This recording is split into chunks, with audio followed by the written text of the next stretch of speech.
This is the Level Up Engineering Podcast, where we talk with some of the most successful engineering leaders who reveal actionable management insights that help you take your developer team to the next level. This episode is brought to you by Coding Sans, a software development agency building web applications from design to delivery with React, Node.js, and Angular. Check them out at codingsans.com. Hi, I am Carolina Toth. This is the Level Up Engineering Podcast, and today I have a very special guest, Sergej Kunz. He is a co-founder of 1inch Network, and today we will talk about how to start a DAO. This is a decentralized autonomous organization. I think we will learn a lot about this from Sergej. Welcome to the show, and please tell us a bit about yourself before we start. Yeah, hi everyone. My name is Sergej. It's a pleasure to be here, and I'm happy to share my experience, my knowledge regarding decentralized autonomous organizations. So, to my person, I'm a software engineer, software architect for like 18 years. I moved from one startup to another one, built also my own aggregator already in 2011. And actually, yeah, we started 1inch with my co-founder Anton Bukov on a hackathon. So we were traveling around the globe and participating on hackathons. And on each of the hackathons, we built something. And one of these hackathons, we have built 1inch, solving the huge problem in decentralized finance space, aggregate among multiple liquidity sources to reduce the price impact for exchanging tokens on Ethereum blockchain. So regarding also the whole story until 1inch, it was difficult time sometimes, funny time. I had jobs in startups where I had to work like sometimes 2 days a piece. So since we started to participate on the hackathons with Anton, we also built on some products also on 1inch. And it was like working in the nights on such a pet project, and day over we had normal jobs. And we were not funded 1.5 years, so we were working for free overnights. And we had the luck that we got some support from the community through Gitcoin grants, for example. We got some money, so we were able to pay other people to participate in this project. And so we started actually to build a kind of contributor community to work on such a project. Yeah, that's to my person. So maybe a funny thing of in my life, like one of the worstest and funny things in my life, which changed a lot, is that I had to live in an office, sleeping on an air bed with no shower in the office for 1.5 years, or 1 year estimately. And this actually changed my world and my living. I recognized that it's not about like going like working on for someone and just to pay the bills. I recognized that there's more. So, and in this time, we started to travel with my co-founder Anton around the globe. We were Singapore, South Africa, India, Japan, New York, Boston, and we were in Harvard. We were in Paris, in Stuttgart, here where I'm from. We won a hackathon from Daimler, from Mercedes-Benz, for kind of smart mobility. And it was not about money. It was about innovation, and meeting new people, working with new people on something what's change something. Yeah, it's like this kind of my background. Thank you for sharing that. We are here to talk about how to start a DAO, but even though our listeners are usually software engineers and decision makers within software development, please tell us a bit about what is a DAO and what we should think about it. So a DAO, it's a decentralized autonomous organization, and it's from our point of view on the market right now. There's some approaches to implement this, but it's still kind of experiment thing, yeah. And sometimes it's difficult to come to a solution when like thousands of people try to decide on something. There's discussion, and it's kind of a long process. From our side, we actually started with instant governance in a DAO. So everyone got 1 inch tokens dropped from the foundation for the it was retrospective drop for those people who used the services. They got some tokens to participate in the DAO, and the participating in the DAO was just about to vote for specific settings in the protocols. So we tried to eliminate this thing where a lot of people need to discuss a lot and need to come to something. It's easier to vote for something, like for example, set the fee for the AMM, for the liquidity pools, for specific value. Then people are like waiting for one specific value, the other for the other, and we take the weighted average. So it was kind of first step for us, and we tried to change this world of Compound, for example, or Uniswap, where we have long discussions to came to a specific value. This was like step one for us. And the second step was to introduce kind of treasury. It's a multi-sig wallet, and it's owned by by the whole community, by the DAO, decentralized organization. And in this treasury, we collected all the money from the revenue stream which we have on 1 inch. So I don't get it in my pocket, not my co-founder, not the whole team. The whole organization, the decentralized organization, earn on the revenue stream and collects it in a multi-sig wallet. So and here is kind of a second step of this DAO development of 1 inch, where people can decide what to do with this money, and also can propose something. Guys, build something, yeah, and you get the reward of maybe $100,000, and everyone can apply to implement this. This is kind of idea of kind of open organization. Everyone can join. Everyone can be a core contributor, or also teams can join, or be kind of separated and build something additionally for the network. It can be integrated. For example, someone can build a specific protocol based on smart contracts. It can be easily integrated by having, for sure, long discussion to avoid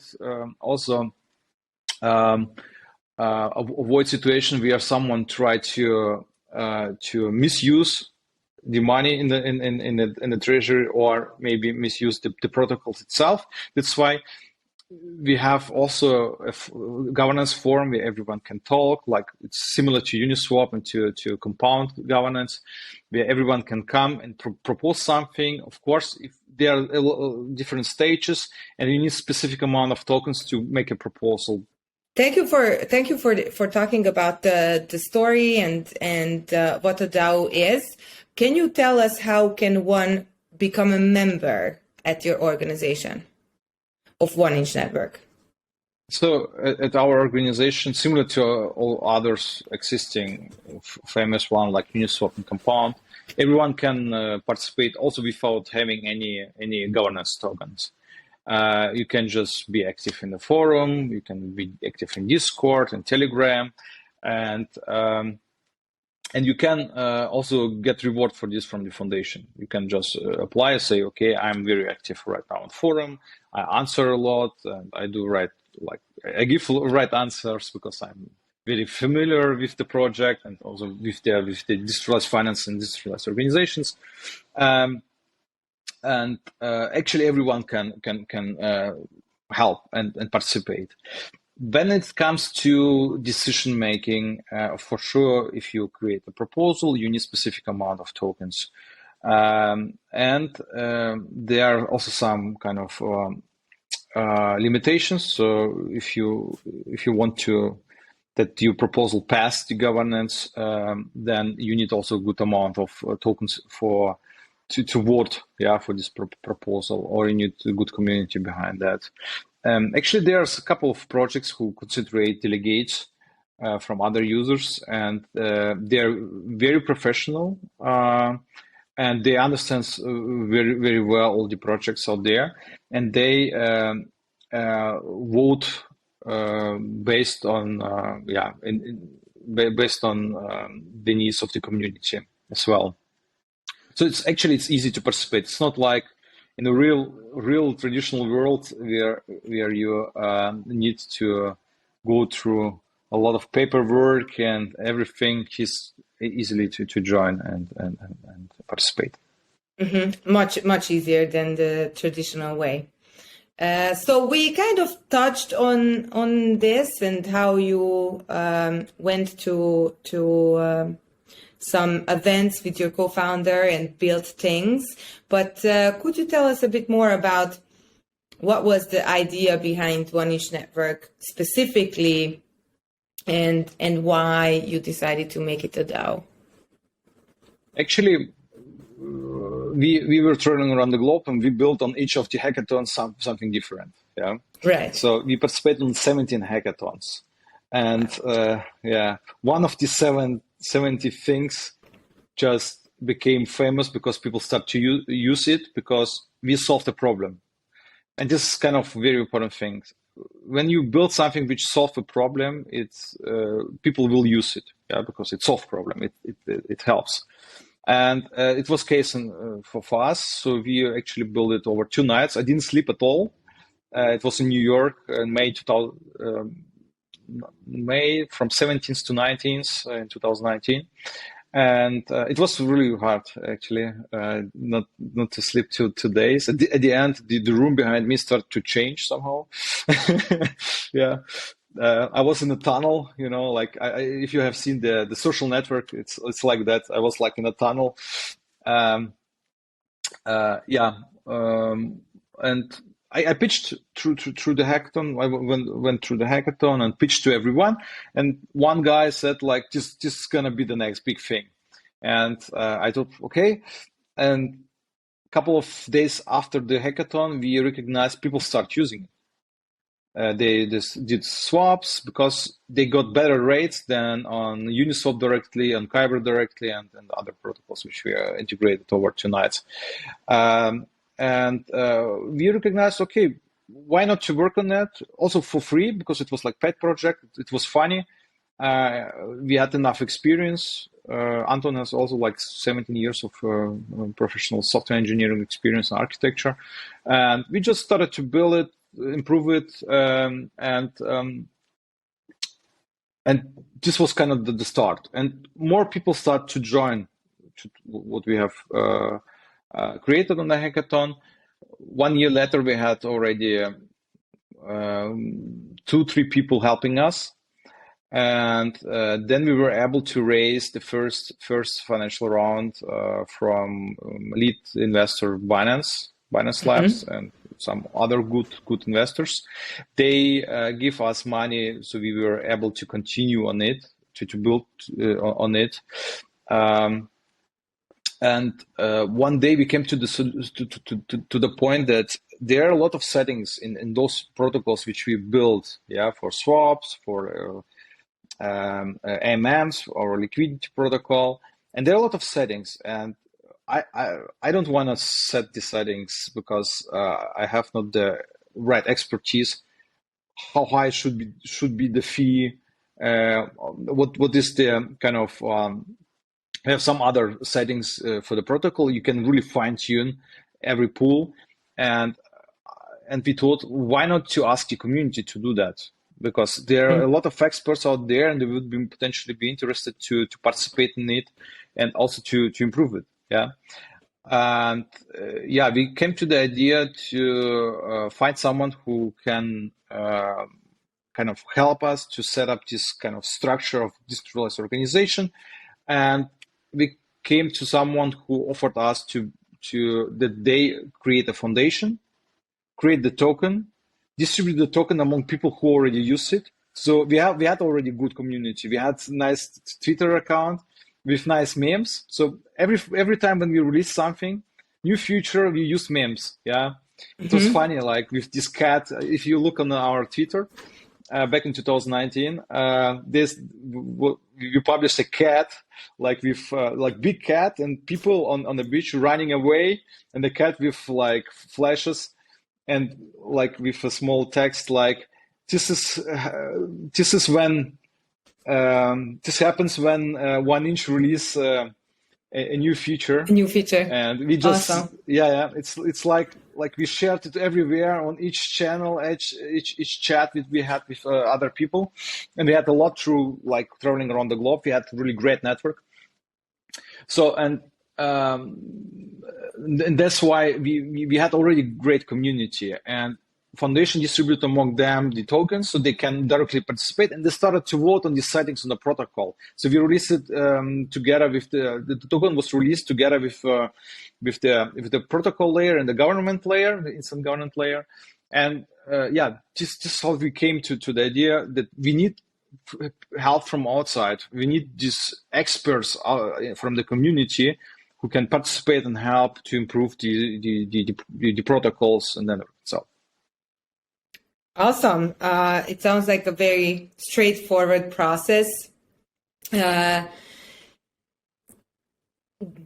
you care to share why or how it actually turned into a DAO? Was it, in the software engineering sense of the word, an easy kind of turnaround, or was it challenging for you to do? Actually, it was not really challenging. So we came to the point. So it's development, right? It's like we iterated. We had one protocol, a second protocol, third protocol, and we came to the point we cannot manage by ourselves. It's not possible. We need more people participating in this, and that's why like we had the need to implement this. So we. From the contract perspective, it was not a huge amount of work. It's still right now in progress, kind of to improve it. There are some proposals on forum from users to introduce locking period, like in Curve, for example, and some other functionalities. Actually, from technical perspective, it's not that complicated. There are also some other community projects like Snapshot, which can be used for kind of governance without making blockchain transactions. It can be used by just signing transactions from your wallet. Mm-hmm. Mm-hmm. So there is a point in every interview where I start to think, like this is the best thing ever, and it's really a straightforward line to where we are from where we started. Is there any mistakes or learnings that you care to share with our audience that strike you as generally valuable to hear? So our learning is to when you release something, just make sure that it's safe. So if you look on the previous 2 years, a lot of hacks happened because people released code without auditing it, or making less attention to auditing it. So in our case, we try to organize as much audits as possible, as many audits as possible. The last release, I guess, of the router was of the aggregation protocol was around 10 audits. It's a lot. It's really a lot. It costs a lot, but yeah, we got the money from the investors, and we can use it to ensure that everything what is built by the core contributors is fully secured and safe and audited. Yeah, well, because people make mistakes. It's normal. Yeah. Right. This is my learning. Just when you was delivered, to try to make sure that it's safe. So mistakes, yeah, kind of. Some mistakes were made by trying to work with people who actually are not that committed as you are. and would like to stay in the project as a core contributor just because it maybe it would be profitable for them. But for us, it's not about the money. It was never. And we have built it because we were able to build it and because it solved something, so a problem. So, and we had also a situation where people were like trying to participate as a core contributor, but didn't participate really. We were not committed, and we spent a lot of time, wasted a lot of energy, and shared also some money with them from the investments. Yeah. And when you figured out that they weren't as committed as you were, how did you fix the problem?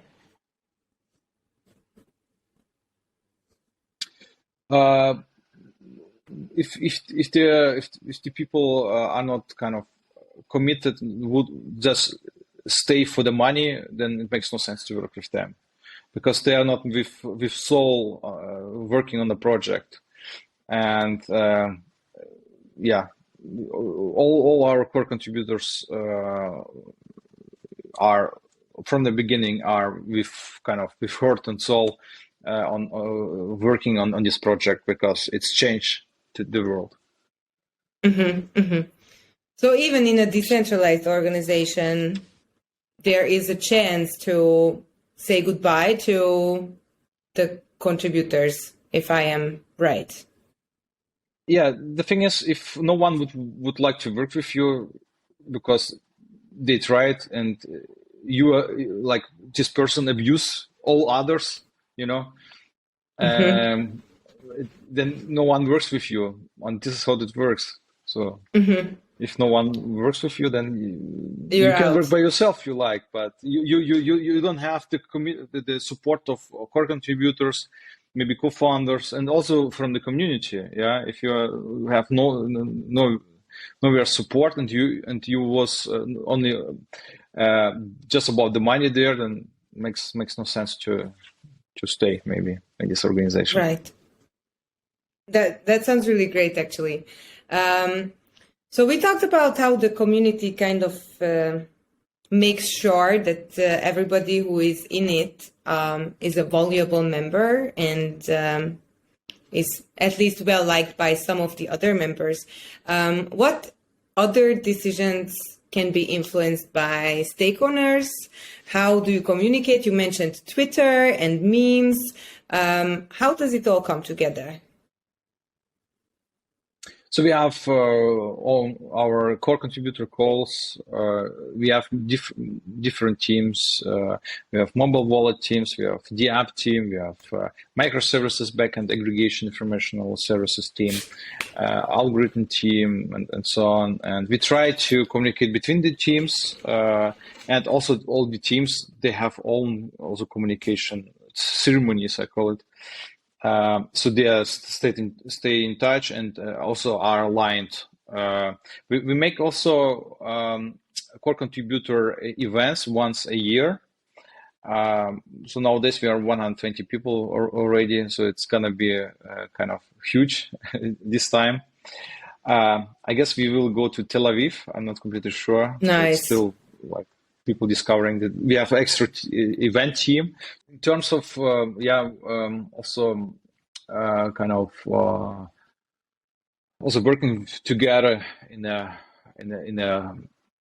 core contributor teams is also reputation makes a lot of sense. If you're very experienced and you work a long time, you have good reputation, and other people also hear to you because you have good reputation. I guess Vitalik also was talking about such a thing, like to have a token on your wallet, and it also shows your reputation, in this field. I like this idea. Maybe we can tokenize this as well.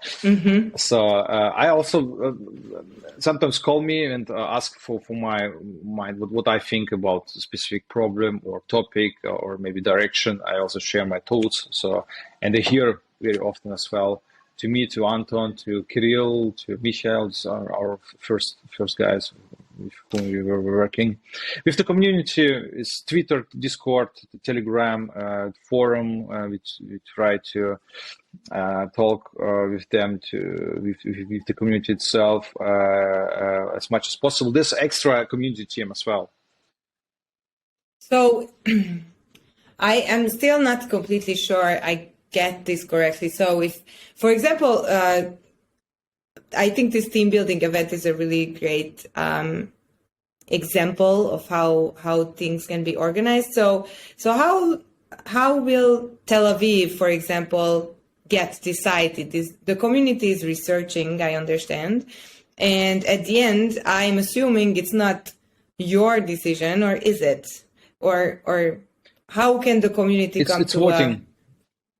Core contributors voted for voted for Tel Aviv. We had a couple of options, so like it was Turkey, also some other countries, and people voted. Most of them voted for Tel Aviv. I'm also fine. I'm okay to fly in any country.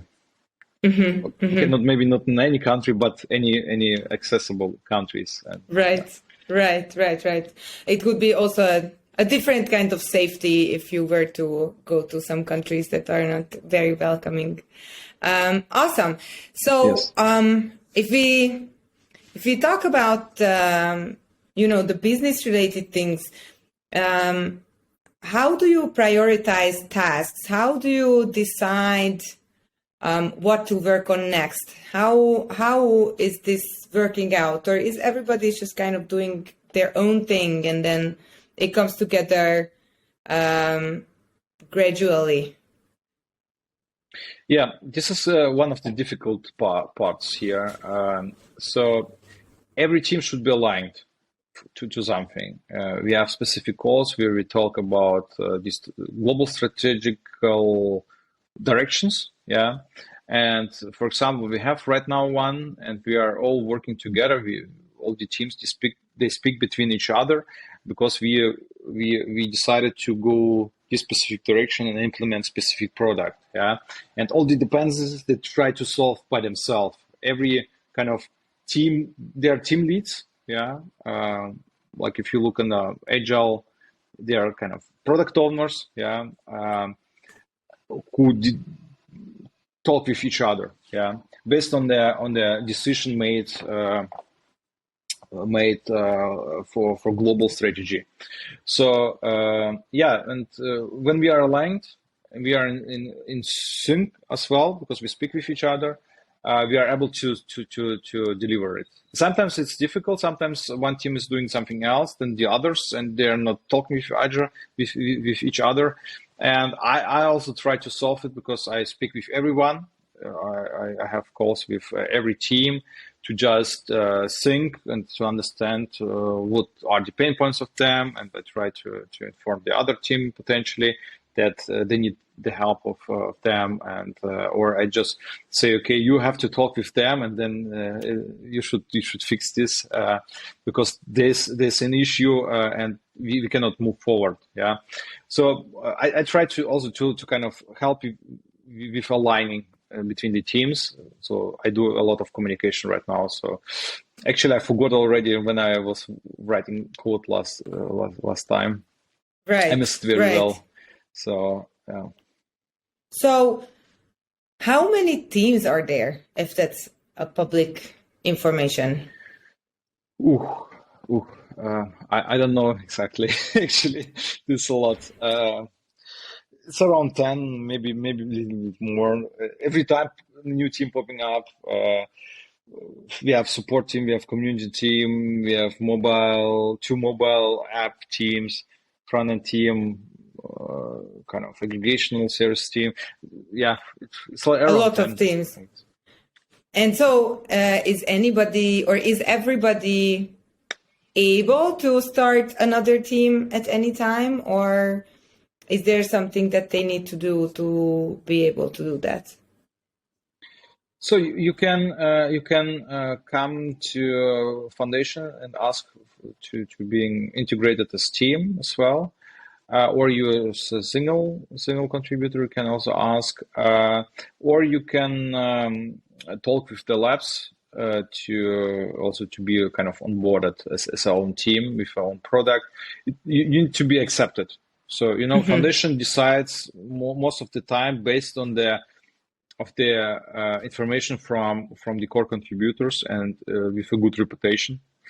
For sure, they look that it's profitable for the network and develop the network, improve the network. So if we had one case where people came with the idea to build a decentralized file storage for DeFi.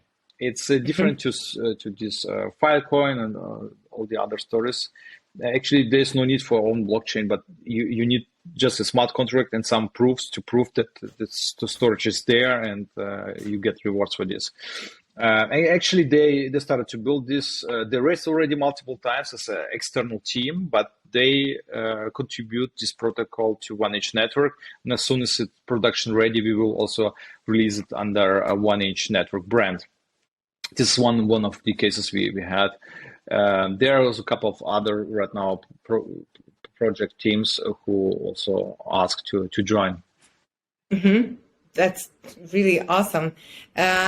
We also touched on this a little bit when you talked about how someone needs to be respected in the community, and it kind of sounds like to me that the community is responsible for itself, right? So if there are people who are, for example, harmful within the community or just like not very good to work with, then the community itself kind of cleans the bad behavior out.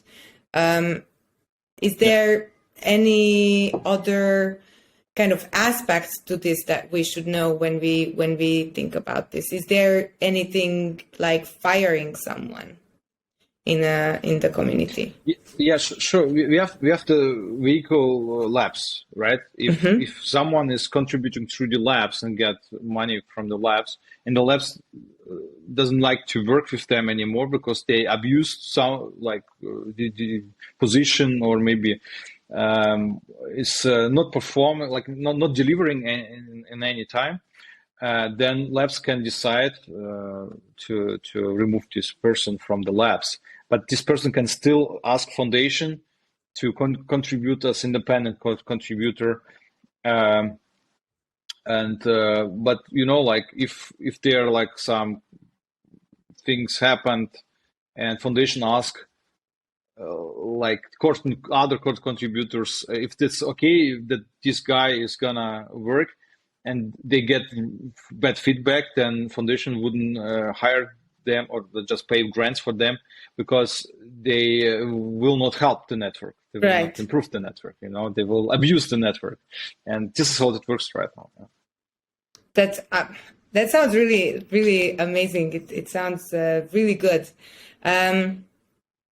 So we are running towards the end of our time, and I am really interested in whether or not you think you would do it the same way all over again, or if you would change anything in the setup of the organization looking back on the past 3 years. Yeah, I wouldn't change anything, because I don't think so that this kind of the best way. There's a way, and every way is unique. Yeah, and this way we had was also really unique, and I guess there's no team out there who also implemented everything like we did or similar. And it was learning for us. If I would have the chance to do it once again, I would maybe choose another way, because I did already this way, and I would like try to learn from other side, maybe. Right. Do you care to share any of your plans as to what's your next project, or what's the next project for 1inch Network? So I'm fully committed to One Inch Network. I actually have no pet projects. I would love to have something again. I have some thoughts like I was working previously in a startup. It was consulting company, and we had the chance every Friday to work 4 hours working time and own free time, which you take by yourself, on something what you like. And we got some budget. So I like this approach. So I built app like Shazam for objects. So you see nice shoes, and you take your little app, and you show the app the shoes, and the app says, okay, this is this shoes from Gucci or something, and you can buy it here online. I built it like over 2 weeks, 3 weeks, I guess. Used the machine learning and burned like 5,000 euros for this. But at the end, it was funny. I would love to have once again like a pet project, but right now I'm fully committed with One Inch Network. For example, yesterday the whole day was only calls, discussions. I had to give my also expertise in database engineering, for example. Also, sometimes I have to share some technical knowledge as well with the guys. Strategic kind of brainstorming. We do a lot of brainstorming when we like think, okay, this could be nice as an additional feature for One Inch Network. A lot of discussions for sure, because we have a lot of people that, for the future, for myself, I would love to do more sport. So I started again to do BJJ, Brazilian Jiu-Jitsu. So I had like 2 years of Brazilian Jiu-Jitsu, 5 years. It was on hold, and now I started again to train. It's really cool. It's like chess. I like this. And for the One Inch Network itself, we have a lot of different proposals right now internal, because we try to not really share everything what we develop and innovate to avoid just that someone just copy it and release it before us. So we build it as a core contributor team. We propose it on a forum. If its proposal goes through, it's going to be deployed. It's similar to others actually. We have new approach for executing orders, executing swaps, highly efficient right now on the blockchain, and we are going to release it. We have really high efficient execution because we aggregate and execute, but on multiple sources. But we came to something what introduce additional protection layer for all the people who are using swaps on blockchain. Thank you. We have covered a lot of ground. I will tell you that to me, a couple of things that really stood out. First of all, the community is like one of the most important things. And it usually comes with more traditional companies as well. You know, people are the people who make the world go round. So it is one of the most important things, if not the most important thing in many of the organizations. But in a DAO, it sounds like it's its own security layer. Also, you mentioned that you communicate a lot, and you have to be very mindful of not just you as a person, but any contributor as how they are perceived and how useful their work is to each other. And for you, it sounds like you need to be extremely mindful of making sure that everybody is on the same page when it comes to working together and making sure that you are aligned and going in the same direction. And then you mentioned the importance of audits. I really think this is important in any kind of software project, but here for sure. And it sounds to me that even in a decentralized autonomous organization, there needs to be some kind of a leadership approach that kind of creates this open community and good communications to work together well. Is there anything else that you'd like to add, or you'd like our listeners to know about you or One Inch Network? Yeah, actually, I said, I guess everything what what's happening here inside and how we see DAO. But I wish to everyone to build, innovate, keep building. If you fail, stand up and do it again.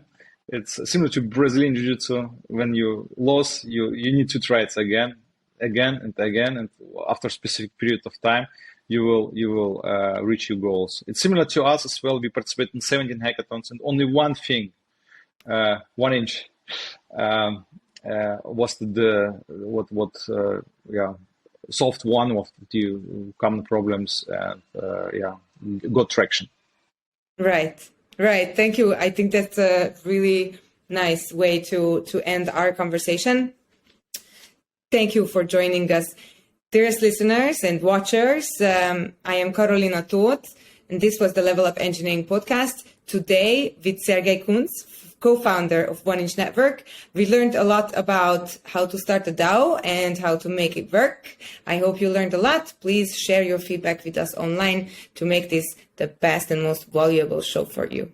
I'll see you soon. Thank you very much. It was a pleasure. Thanks for staying with Level Up Engineering. If you enjoyed this podcast, so will your friends. Share this episode on your favorite social networking platform. To stay up to date with our content, follow Level Up Engineering on Spotify, Apple Podcast, or Google Podcast. Brought to you by Coding Sands, a software development agency building web applications with Angular and Node.js.